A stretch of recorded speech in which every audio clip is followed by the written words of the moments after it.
Kilo അരക്കിലോ കൊടുത്തടാ ശനിവരുണ്ടല്ലോ എന്തോ പണിയുള്ള bro എത്ര മീന്? മീൻ 1 കിലോ 100 രൂപ. 200 രൂപക്ക് എത്ര മീൻ തരും? 200 2 കിലോ മീൻ തരും. വാക്ക് മാറ്റൂലല്ലോ ബ്രോ. കൊട്ടണ 200 കിലോ 2 കിലോ മീൻ തരില്ല 200 രൂപയ്ക്ക്. എന്നിട്ട് കൊടുത്ത ഒരു 2 കിലോ മീൻ കൊടുത്ത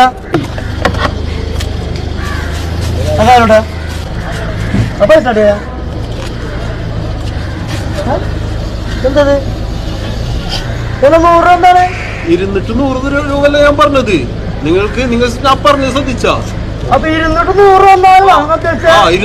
രൂപ നിങ്ങൾ കേട്ടത് വേറെ അല്ല. നിങ്ങൾക്ക് ഇത് കേട്ടത് വേറെ. ഞാൻ 200 രൂപ തരാമെന്ന് നിങ്ങൾ ശ്രദ്ധിച്ചില്ല പറഞ്ഞത്. 200 രൂപ തരാമെന്ന് പറഞ്ഞത്. ശരി, നന്ദി, നമസ്കാരം.